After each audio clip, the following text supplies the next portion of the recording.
Shannon, thank you for being the first guest on Inside Morgan County, episode 1. Thank you for having me. It's a huge honor. We are very excited, and we're sitting here just hours away from a new administration taking over. You're in your last few hours of my term, of my 4-year term. Yeah, what's going through your head right now? Oh, just relief, happy to be moving into a different direction, not just because, it's been fun, but how long have you known me? I love change, so I'm good with it. Everyone at Inside Morgan County is thankful to Home Bank for their support. From the very beginning, when we first sat down with Lisa Arnold and shared with her the mission and the vision, she, along with everyone else at the bank, have been supportive. I also want to tell you about their new program called Uplift. It literally rounds your everyday debit card transactions up to the nearest dollar, and it saves it for you. Just call or visit your local branch and ask to uplift your savings account today. So how did you get involved in politics to begin with? Well, first of all, I helped the Republican Party. I was a precinct committeeman.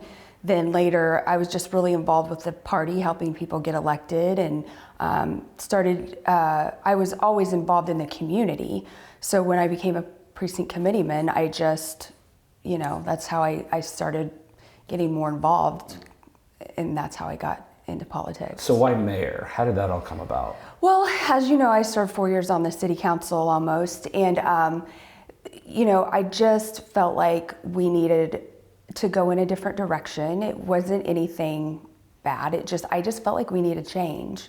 So nobody else would do it. So I thought, well, if I'm going to complain or want change, I'm going to do something to make a difference. I might as well, if I'm going to complain, I might as well try to be part of the solution and not the problem. And I was raised that way. If you see a need, jump in and do what you can to fix it. Right. I think you were probably raised I think similarly. we were both raised a lot alike, yes. Yeah.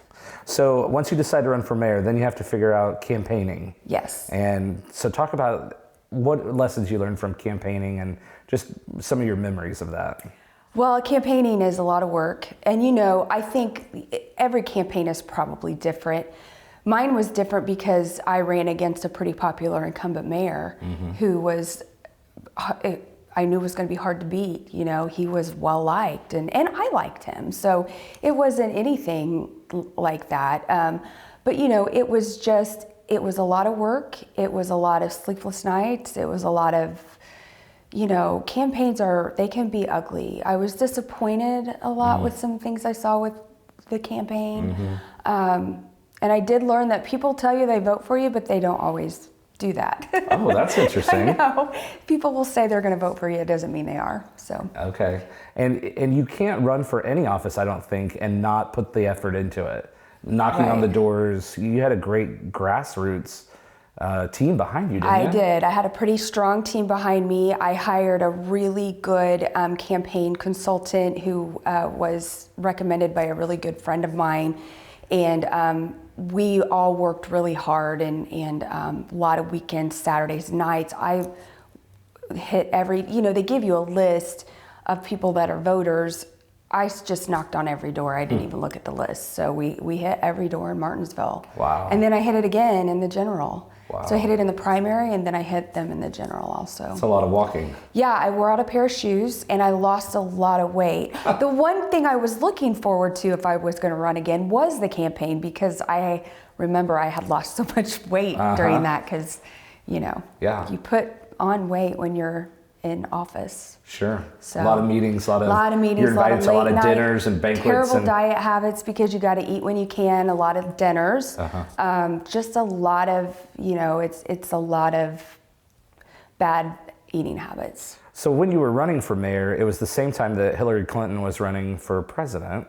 Yeah. And there was a lot of talk nationally about the glass ceiling, and she was hoping to break the glass ceiling. Well, here locally, you did. You're the first female mayor. Did that ever enter your head at all? It really didn't, because I looked at it as I was just like every other mayor elected. I had a job to do and it didn't really matter. I was going to have to do it. And I was never treated differently. Good. I was treated more differently, I would say, probably in our community than outside of our community. I never noticed being a woman as a hinder to this job. There were a few times there, I was treated a little differently, by people that just didn't know me here. But, you know, for the most part, everybody has treated me very well. Good. And that hasn't played a factor. That's good. But it still is something to say. It is something to say, but and maybe now that I'm done and this is over, it'll mean more to me because I'll actually have time to really think about that. Right. When you're, you know. So I was at the swearing in ceremony when you took the oath of office. And there were, of course, I was there to support everyone that was there. Ben Merida was the city councilman. I was really proud of him. And, he was good. What I remember about the ceremony was in the council chambers.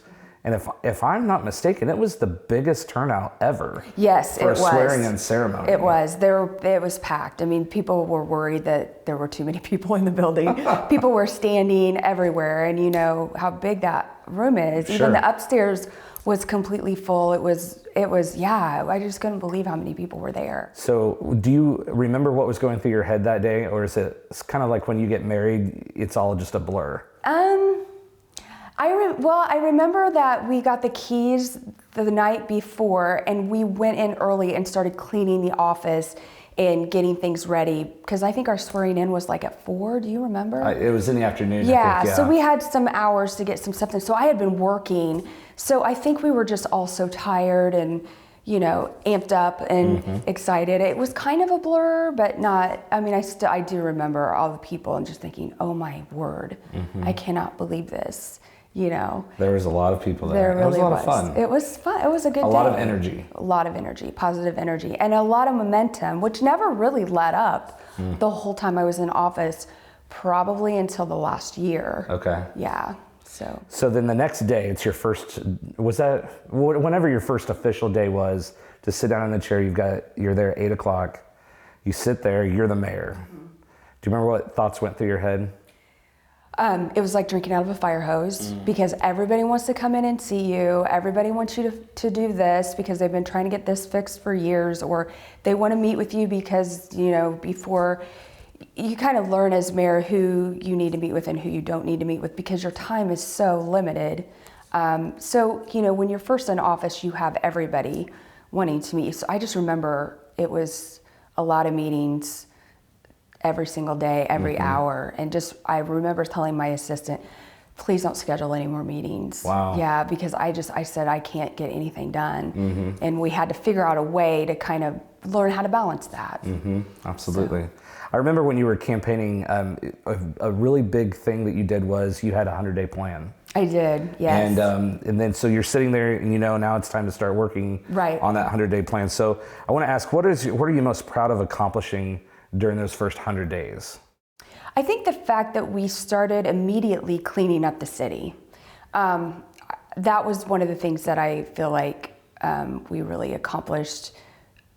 That was a big deal because it was so, you could see it, you know what I mean? We accomplished a lot of other things, but that one I remember being the biggest thing. You could see the difference. That's something you can really see. So the fact that it was tangible. Yes. You could see it and you could see, okay, we're making progress. Right, you can see it, we're making progress, yes. That's good.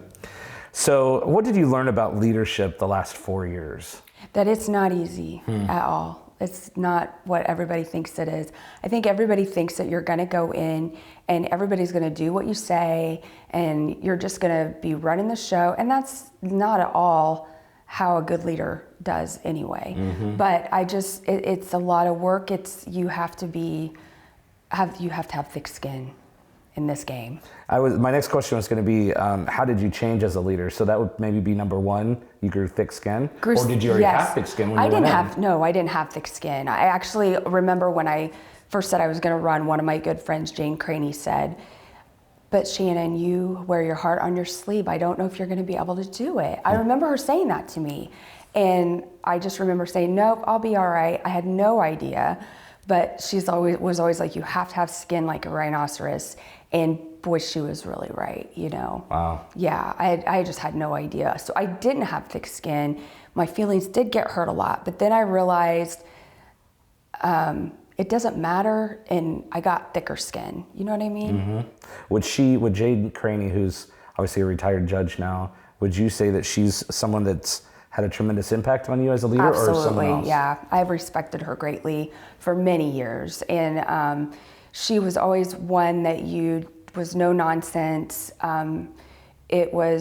She did it the right way, and you just respected her. She would walk down the street and I would be like, I really respect her. She just carried herself well. Yeah. So anything she would ever say to me, I would always listen and take it to heart. That's good. What are the most important decisions that you make as mayor? 'Cause there's a ton of them. There's a lot of important decisions. What are some of the most important ones? I think some of the most important ones are probably when you don't have a lot of time to make that decision. When something as bad as happened, like say you have, I'll give you an example. The water leak on Morton Avenue, there was a lot of controversy about that, as you remember. But that was an emergency works project. Well, what had happened was we had a water problem. A pipe had busted that wasn't expected, and we had water running into a resident's house. Oh my. So we had to right then find a company that could come right there and fix it for us, because we couldn't have a resident have water running into their house. Right. But that was the right thing to do. A lot of people don't understand that those are decisions that are hard decisions that you have to make, and sometimes there's some fallouts for it, but at the end of the day, it was the right decision. Spur of the moment decisions, needing to make a decision right now. Right, yeah. And doing the best you can with the information you have at the moment. Absolutely. And you can't call every company at midnight and they're going to be right there. Right. You just have to, on a Saturday or whenever that was. I don't remember the time or the day, but it was in the evening. But whoever the homeowner was, I'm sure was ecstatic that you got someone there right. to get the water from yeah. stopping. I mean, can you imagine having that happen to you? No. I mean, yeah. I wouldn't do well with that at all. No, but they did. They were really nice about it. But So we're talking right now about leadership, and one of the questions I wanted to ask you is it hard to keep morale up amongst the employees? Another sponsor that we're thankful for is Economy Heating and Air and Plumbing. I personally have had to use them for my air conditioning, my furnace, and plumbing before. They put in my furnace, they put in my air conditioner several years ago. We love it. We're on a maintenance plan. They come out twice a year and service it before I turn on the air conditioner or before I turn on the furnace. And I had family come in from out of town one time and needed to call them for a plumbing emergency. They came right out, took care of it, and they were timely. I had to pay for it, obviously, but that was okay because I just wanted it done, and they did it when I needed it. So give Economy Heating and Air and Plumbing a call today. Is it hard to keep morale up amongst the employees? I will tell you the difference probably about being a leader in politics than being a leader in a private-owned business. It is hard to keep the morale up because there is constantly somebody complaining about them, trying to say bad things about them, saying that they don't work, which is ridiculous because they work. If people only knew what they did. You see things on Facebook bashing our police officers. That's hard to see for me. People complaining that people are speeding up and down their street and they bash the officers. So that's hard because they're constantly on the defense. So being a leader to keep that kind of morale up, it's a little bit more difficult because they are under a microscope and you have to remind them that not everybody feels that way. People do appreciate you and your work, you are valuable. That's something that I think is different than a private sector No, that's company. really good. Yeah. And I hadn't actually thought about that before, but as city employees, they're ultimately accountable to the citizens. And so they have you as a boss, but they've got a bunch of other people always watching. Well, I wouldn't say that. Okay. That's I would think that's probably a myth that people try to say, I'm your boss, I'm your citizens. No, they're not. Oh, let's talk about that. Yeah, they're not their boss. Okay. The leader, who is the mayor, who is myself, was elected to be their boss. So it's my job to make sure that they're doing everything. If the citizen, it's my job to make sure that these employees are doing what they're supposed to be for the citizens. So as the you're taxpayers. the one that's accountable to the taxpayer. I'm accountable to the taxpayers. That's really good. Yes, Yeah, not like the how- employees. And so did you struggle with that a lot? With some citizens that... I did, Okay. because I really like our city employees and I really respect a lot of them. Even council members have no clue what they do. And that was always hard for me because I was a little bit protective of them, kind of like a mom, I guess. That was my mom instinct coming out. So yeah. And I'm sure they appreciated that about you. I don't know. I think so, probably. Yeah. You know, that was just how it was. So from what we see as the public, overwhelmingly, the city employees love their community of Martinsville. What do you think their biggest obstacle is in creating a drama-free workplace? I think the biggest obstacle in having a drama-free workplace is who you have. Number one, who you have in charge. Number two, who you have in positions. You know, if you have a person who's gossipy and who is very much dramatic and doesn't get along with the employees, it creates a toxic work environment, which nobody wants to work in that. So, you know, I just didn't put up with it. And if they weren't working out, and, you know, I had a couple people that I let go because I felt like it wasn't good for them to be in the positions that they were in because everyone was suffering around them. So you just have to get rid of those kind of people because they're not good for a work environment, especially in a job industry like what the city employees are in. They already are dealing with the public, and then they don't need to come back to their workplace and have to deal with somebody who's in charge that is just as bad, if not worse. So a lot of times it has to do with that. It has to do with trust. Yeah.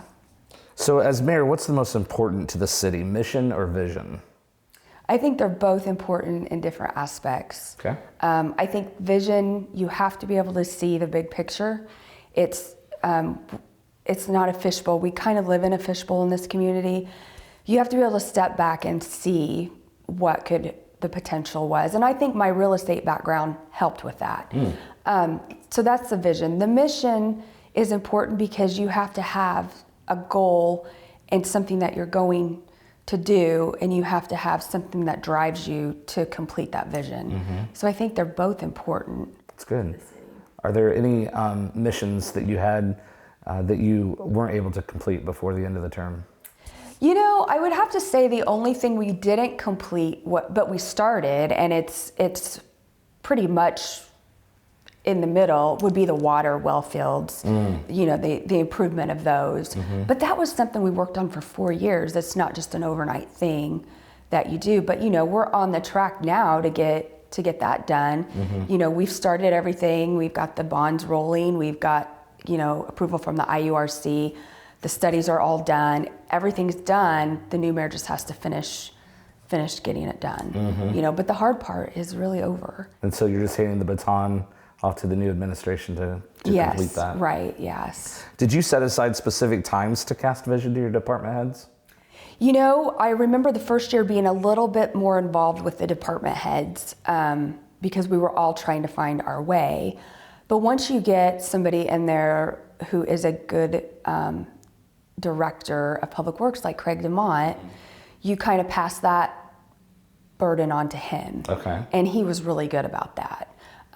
So once you get the right people in place, it kind of takes some of the burden off of me because we all work together. Right. So you would cast it to Craig, and then Craig would be in charge of letting the department heads know this is the direction we're going. Yes, yeah. right. And I would always like communicate with, you know, every once in a while I would send an email to the department heads to kind of encourage them or let them know this is going on. Or, hey, we got this report, look at how great we did on this. Or, you know, to let them know that, hey, I think you're the best department heads the city's ever had. You know, things like that. I would do things like that for them because I was, number one, I definitely believed that they were the best. But I think ultimately I didn't want to be a micromanager too and feel like that I was always, because I didn't feel like I really had to watch them. They allowed me to be able to do my job because they were good at their job. Because they're just that good. They were just that good. So moving on, obviously anytime someone struggles with addiction, it's very personal and private, but you weren't afforded that. Right, I wasn't. Was it your decision to make this public? Yes and no. It was already talked about, and you know how things get when people talk. It had been something that we have as a family gone through for probably about 12 years, and I don't think a lot of people knew that. and it was something that we I don't know that we kept it hidden, but it was easier to deal with in private than in public. Sure.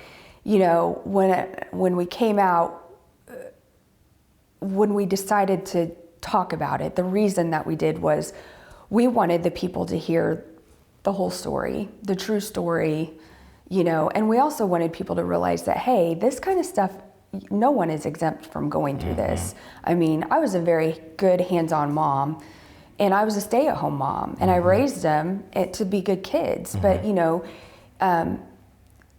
you just hope that they make the right decisions, and they don't always make the right decisions. So if someone was new to the community and they were watching this and they don't know what we're talking about, could you just say briefly what addiction struggle we're talking about your son? Yes. So my son, my oldest son, had an addiction problem that he was addicted to opioids and pain medicine and things like that. So that was something that he struggled with for many years. I mean, he was homeless.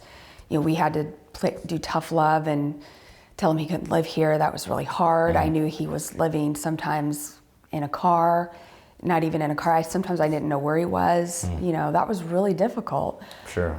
But you know, I had 2 other kids I had to think about that you know I had to raise. And it's never easy going through something like that. And I didn't love him any less for it. I didn't like who he was.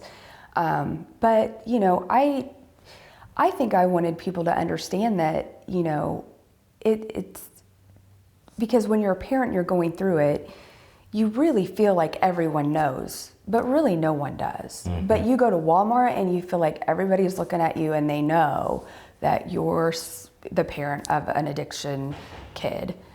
And so that was something that, you know, I struggled with, and I knew other parents probably struggled with that too. So I wanted people to know that, you know, if this is what we're going through, don't feel bad that you're going through it, because, you know, you can get through it.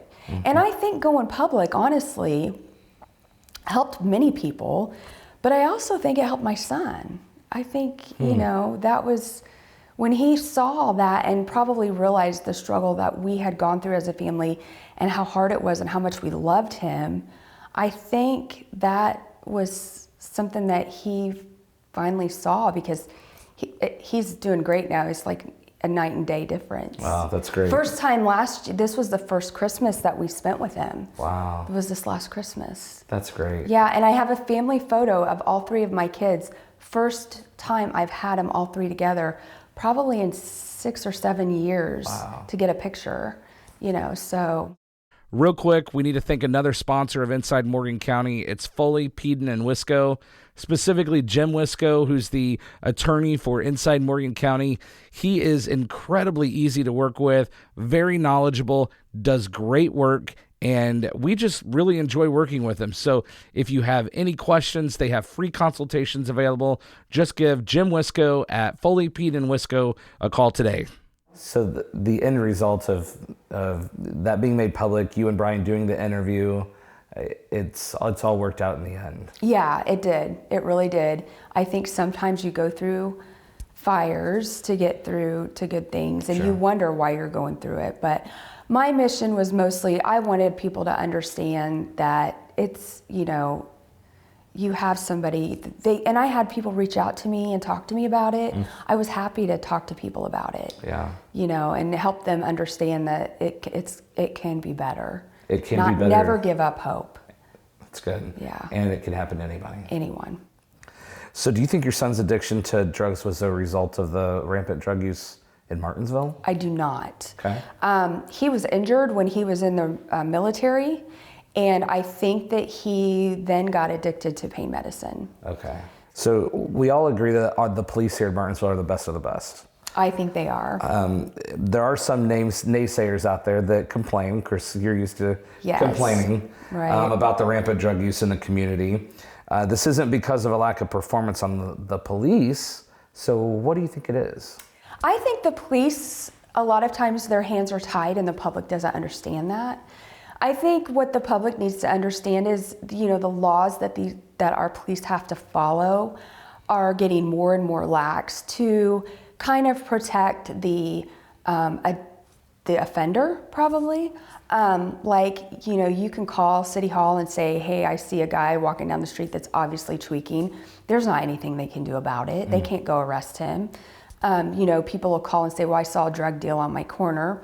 Well, we can't just send somebody over there to arrest him. There's a whole process that things that have to go through. And a lot of times they'll work on something. There's a lot of things that they work on that people don't understand, like our detectives. They don't know that they might be working on a big thing that leads to another big thing that leads to another big thing, so it can't be talked about. But the other problem is, I think the biggest problem is the laws are so much changed to where their hands are so tied that even if they do, they go to court and they get a lawyer, a defense attorney in town, and they'll get them off. And so they've done all of this work, and how discouraging would that be? It does make you feel like, I've done all of this, and for what? So I think that's a lot of things that the public doesn't see. I see a lot of complaints about the speeding cars and things like that. But when you're looking at it from, the bigger picture, I think our police have just done a great job. I mean, nobody ever calls and gets stats for them to see how many tickets they write or to see how many reports they do or how many arrests they make. We had Operation Sheepdog. That was one of the things that the police implemented under my administration, and we did bring back DARE. That was something that was cut in 2009 that we brought back that I think has helped. But those kind of things all have led to, getting the message out. And also the sheepdog that we used to do, that brought in a lot of extra arrests. I think in a year, 100 extra arrests on top of like the 1,200 that they already do. But people don't know this stuff. They don't ever ask. But that information is out there. There are so many people and entities doing their part to help fight this, like churches running Bible studies in the jail to other churches having recovery programs. But in your opinion, what is needed to finally just conquer this? Well, I don't think we're ever going to arrest our way out of this. I like some of the things that Governor Holcomb is doing for the opioid crisis. I think now that we have some support from the state, I think that gives communities, local communities like us, who maybe don't have the funding or the necessary funds, because all of this costs money. Extra man hours. Sheepdog costs money because we had to pay officers extra money to work overtime.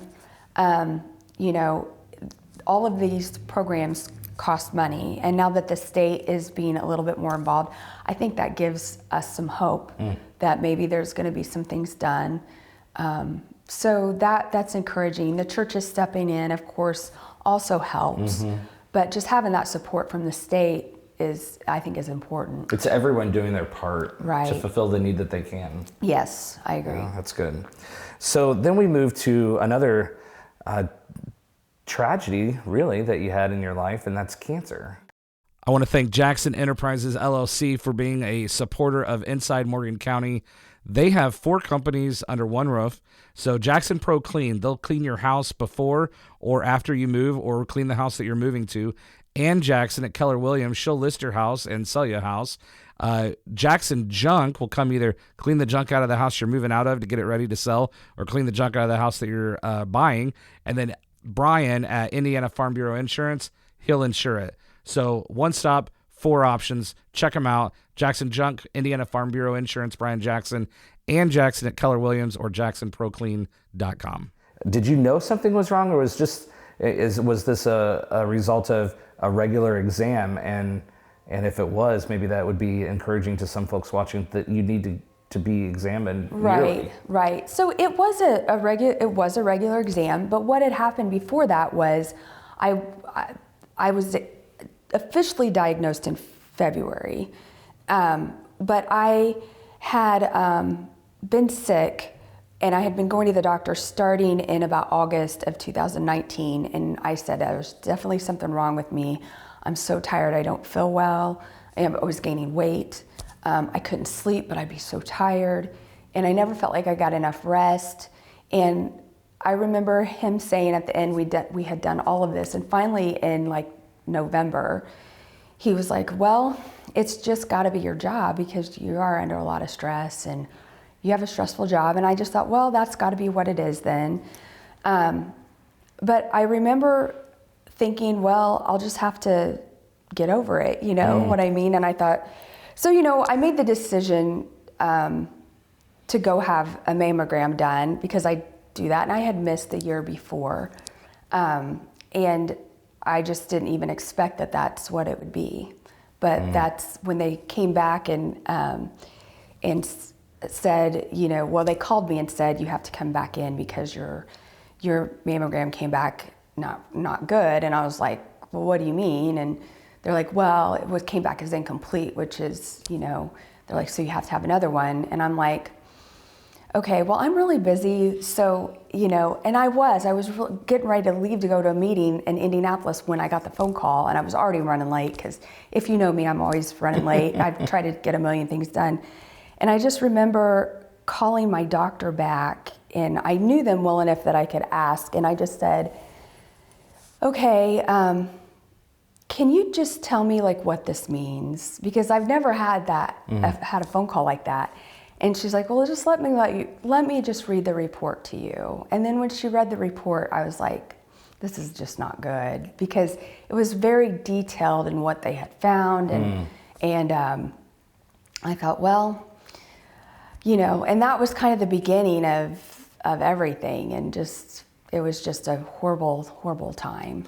So being mayor, it's not like on the weekends you're not mayor anymore. Right, I'm or in the 24/7. Evening, just like the president. Yeah. So how do you keep your focus on the city, but also fight cancer? Well, you know, I think for me, if you can ever say this, that cancer might be a blessing in disguise. For me, that's definitely how it was.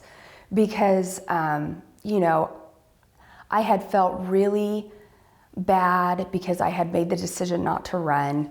And I made the decision not to run because I had a job I was looking at, and I knew that if I got this job offer, I was going to resign as mayor if I got elected. And I thought there's no sense in going through a campaign, spending all this money and all this time if I'm just going to look at a different path.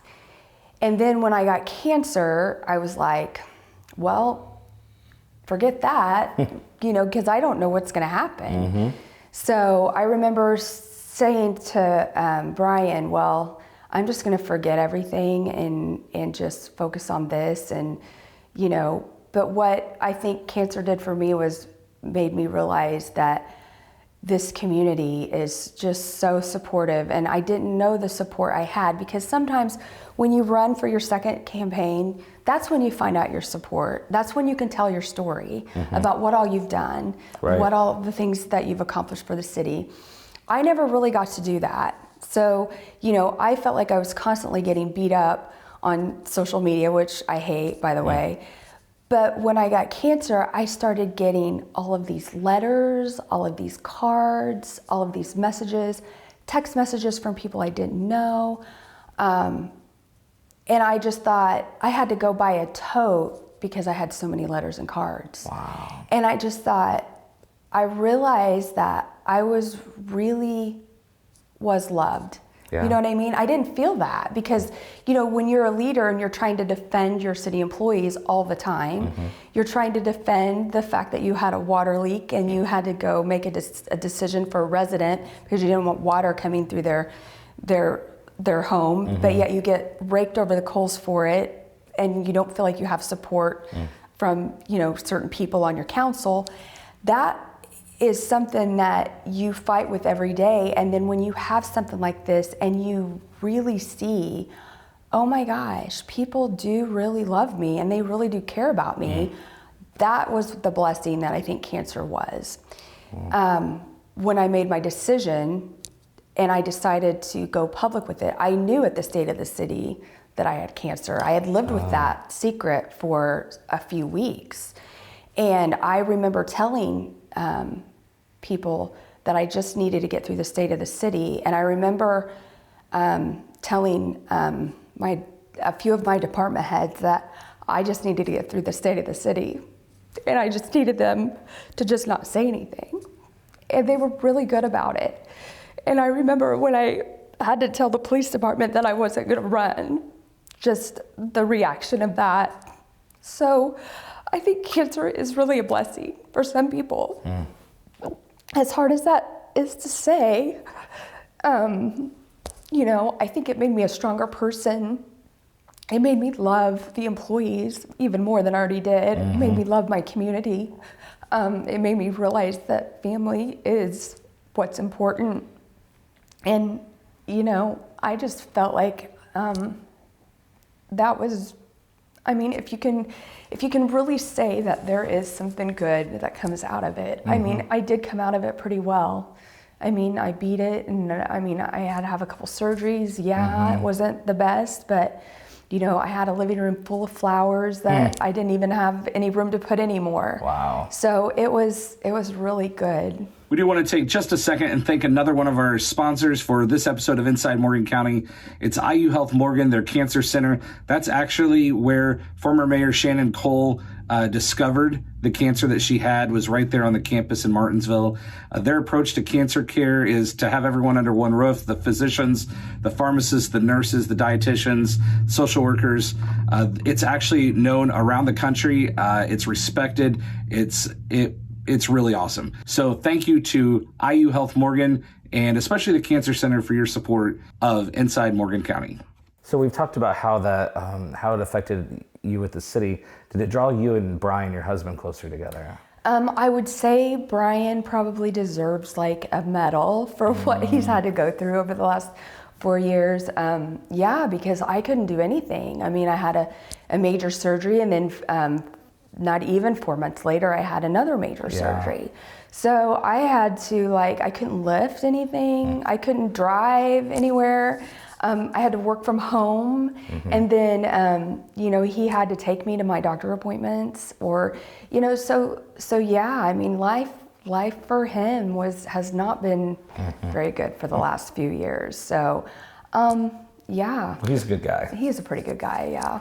So where, you kind of alluded to this, but just where are you at today in the recovery process? Well, I'm like in remission or cancer free. Okay. So I still have to go to my oncologist every 3 months right now. I take medicine every day, which has not been fun because you kind of feel kind of crummy on it. But you know what? I'm fine. I mean, I'm doing really well, and if you can have an outcome, my outcome is probably the best one you could have for what it was. Sure, that's great. Yeah. We're going to transition over to lessons learned now. So what is one mistake you made over the last 4 years that you'd like a do-over on? Well, I don't really know if any mistake is a bad thing, because you learn from every mistake that you make. Right. At least most good leaders do, right? Right. I would say the one mistake that I probably that I made was I didn't give myself, I should have listened more to what I thought when it came to the first process of hiring people. Because, you know, you don't always, sometimes you listen to other people but you have this gut feeling like, no, I don't know that that's the right move to make. Or you think this person would be a really good chief, but these other people have interviewed and they think this guy might be better.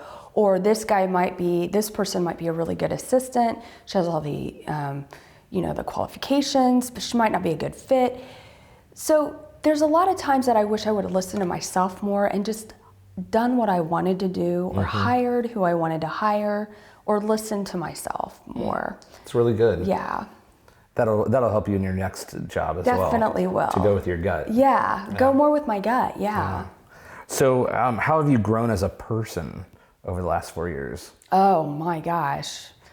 I never really realized how hard this job would be and what you'd have to go through, and then what public life was like. I would have to say I probably needed it, because I took everything so personal, and I've learned not to do that.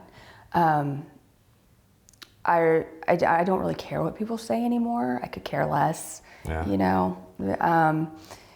I'm starting to stand up for myself a little bit more. I've started doing that a little bit, which before I'd be like, oh, I'm not going to say anything. Well, you know, no, this is not right. This is the truth. So I would say probably it's made me a little bit more stronger, and to appreciate the people that are good people that you have around you. You know what I mean? Because sometimes you take those people for granted. Right. Yeah, and I think I did that. So your perspective is a little clearer on some things. Yeah. Can you talk about the impact social media has on local communities and politics? Of course, we've seen how it plays out nationally, but are the effects real on a local level as well? I think they're worse because there were a third of mayors in Indiana, just the state of Indiana, that decided not to run for re-election. Wow. Yeah, over 50%, over 50 new mayors is my understanding, which is the biggest turnover, according to someone I spoke to at AIM, that they've had in a long time. And you know, when we all talked about it, we all talked about how much we hated social media, because what people put on social media is what people believe, even if it's not the truth. I think there's what people don't understand is, let's just talk about this issue. When somebody is let go from a job, as any leader in any company, you cannot legally talk about that. Right. You know, but yet people can get on and say whatever they want about it, and there's nothing that you can do. So I think social media is going to make it to where good leaders are not going to want to run for office, because it's so discouraging and so it's just so negative, and the impact that it has on people and their families, and just as an individual. I mean, I would see all this stuff written about me, and there wasn't anything I could do or would do, because I always felt like I was at a different level, which most leaders should be. I don't agree with putting everything out on Twitter, but sometimes, you know, I can see people want to get stuff off their chest. But, you know, I think I'm still human. Stuff still bothers me. It still hurts my feelings. And I think that's with everyone. Maybe that's the downfall of having a woman mayor. I don't know. No. We care, and that, you know, it does bother us. But I think it's going to be hard to find. I mean, look, if you look at our state, look at some of the key people that have said they're not running again, or that they're not going to seek re-election. It's wearing. It's really wearing when you're trying to do good for your community. You don't make a lot of money doing this, not for the hours you put in. Right.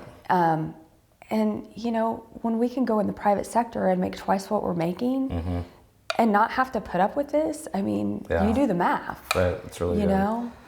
So, Shannon, I remember your first day in office, maybe second day in office, there were a group of people that came in and prayed over all of City Hall, prayed over you. Yeah. And then you actually instigated, I don't know how frequently it was, but invited the pastors to come in. I did. For a formal prayer meeting every once in a while. I did. Because I felt like I felt like there was a storm that we went through during a period of time that I felt like the city needed prayer.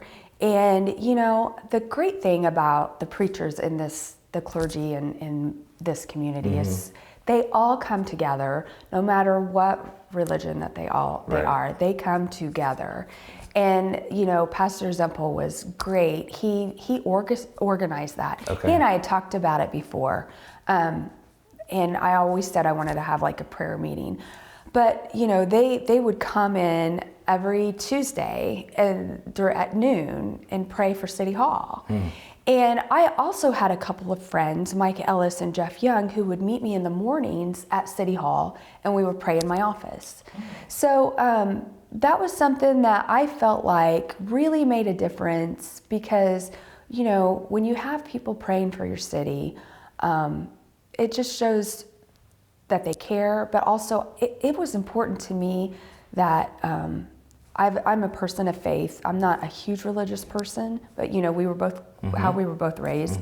But I do have a good personal relationship, and I wanted to make sure that, you know, that God was in the city government. You know, sometimes I didn't like the answer that I got from God, but He always answered. Sure. I felt like so the clergy, and that was just so important.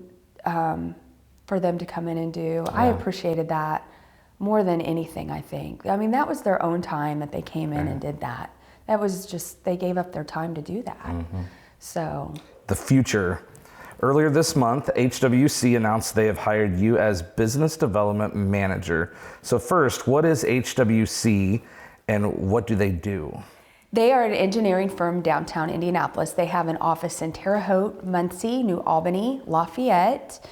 I think that's it. But they've done a lot of great things for a lot of cities. We've done work, Martinsville's done work with HWC. In what ways? They helped us. They were a tremendous help for us getting some of our studies done for I-69. Oh, okay.